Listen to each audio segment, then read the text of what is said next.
कुछ ही दिनों में कर्नाटक में चुनाव होगा और आपको सरकार बनानी है।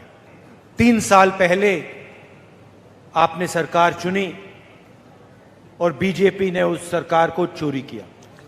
पैसे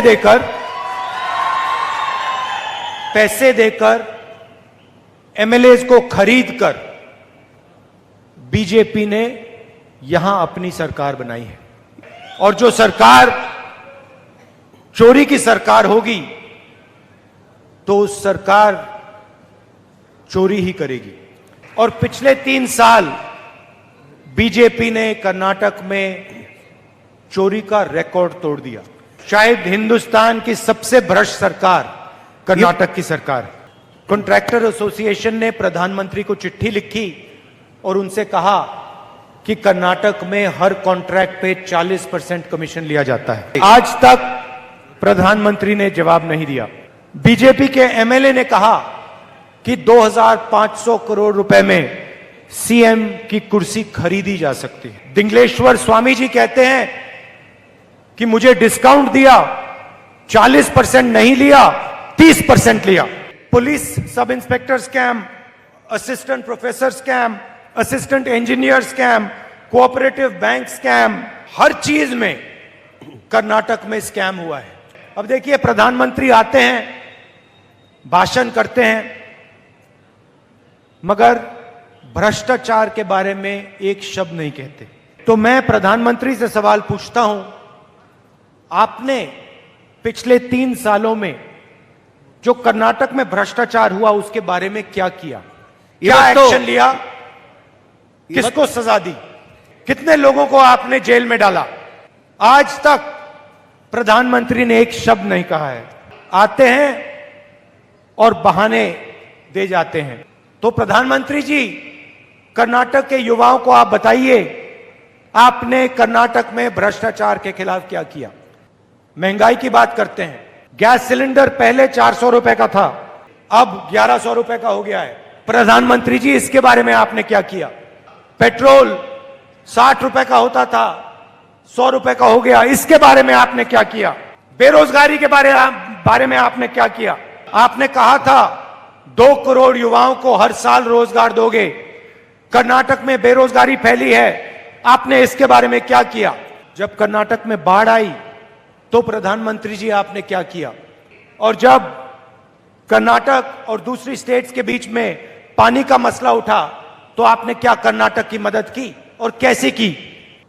तो जो मुद्दे हैं उनके बारे में प्रधानमंत्री एक शब्द नहीं कहते। गरीबों के बारे में, युवाओं के बारे में, किसानों के बारे में, मजदूरों के बारे में प्रधानमंत्री एक शब्द नहीं कहेंगे। भाषण में कहेंगे कि कांग्रेस पार्टी ने 91 बार मेरे बारे में गलत बोला।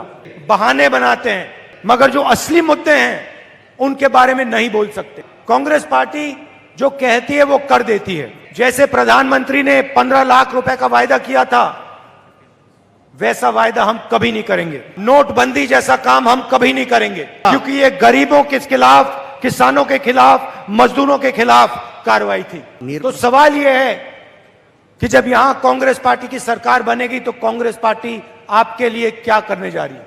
पिछली सरकार जो कांग्रेस की थी, सिद्धरमैया जी की, उसके बारे में आपको सब मालूम है। गरीबों की मदद की थी, कमजोरों की मदद की थी, किसानों की मदद की थी। इस बार हम क्रांतिकारी काम करने जा रहे हैं। 5 वायदे हम पहले दिन पहली कैबिनेट मीटिंग में पूरे करने जा रहे हैं और यह शुरुआत है। पहले दिन ये 5 काम हो जाएंगे। बीजेपी ने आपसे 3 साल पैसा छीना है, लूटा है। हर चीज में गरीबों से पैसा छीना है। इसीलिए हम आपका पैसा आपको वापस देने जा रहे हैं। हजारों करोड़ रुपए हम कर्नाटक की जनता को और किसानों को वापस देने जा रहे हैं। सबसे पहला वायदा, गृह लक्ष्मी, 2000 रुपए हर महीने कर्नाटक की महिलाओं को। आपके बैंक अकाउंट में हर महीने 2000 रुपए मिलेगा आपको। नरेंद्र मोदी जी ने 1100 रुपए का सिलेंडर बनाया। महिलाओं को कष्ट हुआ, महंगाई से महिलाओं को सबसे ज्यादा चोट पड़ती है, इसीलिए 2000 रुपए हर महीने हर महिला को कांग्रेस पार्टी देने जा रही है। मगर हम वहां नहीं रुके। यहां जो महिलाएं आई हैं, मैं आपको बताना चाहता हूं, हमारा एक और स्कीम होगा जिसका नाम सखी है। और सखी स्कीम के माध्यम से आप कर्नाटक में जब बस में जाएंगी, आपको एक पैसा नहीं देना पड़ेगा, मुफ्त में जाएंगी आप। महिलाओं को एक पैसा नहीं देना पड़ेगा बस में जाने के लिए। तीसरा वायदा, अन्न भाग्य स्कीम, 10 केजी चावल हर परिवार के मेंबर को, कि कर्नाटक में कोई भी व्यक्ति भूखा ना सोए। चौथा वायदा, गृह ज्योति, 200 यूनिट मुफ्त में बिजली हर परिवार को। और पांचवा और शायद सबसे जरूरी वायदा, युवा निधि। प्रधानमंत्री ने कहा था 2 करोड़ युवाओं को रोजगार देंगे, उल्टा आज सबसे ज्यादा बेरोजगारी, 40 साल में सबसे ज्यादा बेरोजगारी आज हिंदुस्तान में है। नोटबंदी और जीएसटी के कारण युवाओं को रोजगार मिल ही नहीं सकता। तो युवा निधि स्कीम के माध्यम से हम 3000 रुपए हर महीने कर्नाटक के हर ग्रेजुएट को 2 साल के लिए देंगे, और 1500 रुपए हर डिप्लोमा होल्डर को 2 साल के लिए हर महीने। मगर हम वहां नहीं रुकेंगे। 2.5 लाख सरकारी रोजगार खाली पड़े हैं, उन वैकेंसीज को हम कर्नाटक के युवाओं के लिए भरेंगे। और हमारी कोशिश होगी कि 5 साल में हम 10 लाख युवाओं को रोजगार दिलवाएं। किसान कर्नाटक की रीढ़ की हड्डी हैं। 1.5 लाख करोड़ रुपए हम उनके हित के लिए 5 साल में देंगे। और जो मिल्क दूध की सब्सिडी है, उसको हम 5 रुपए से 7 रुपए की बढ़ाएंगे। तो देखिए, हमने आपको बताया हम क्या करने जा रहे हैं।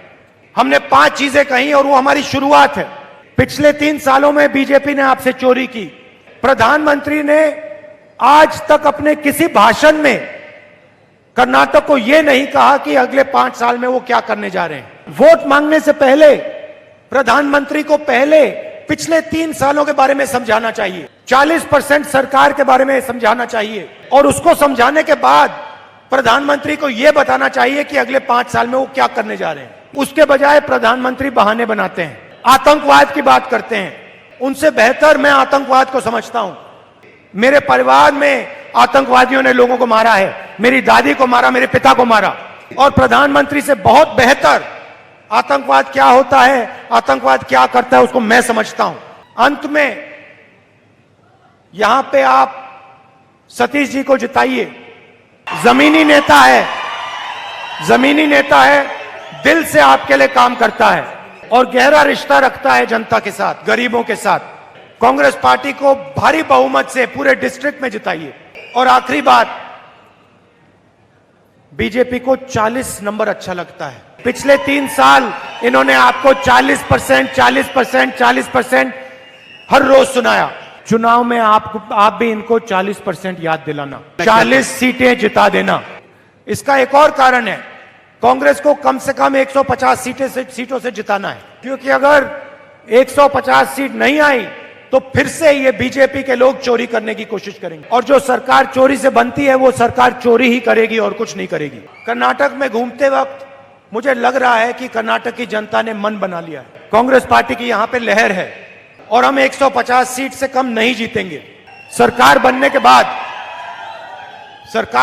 बाद मैं आपसे कहना चाहता हूं, ये हम 5 गारंटी आपको पहले दिन करके दिखा देंगे। और फिर ये जो हमारी सरकार बनेगी, वो गरीबों की, किसानों की, मजदूरों की, छोटे व्यापारियों की सरकार होगी।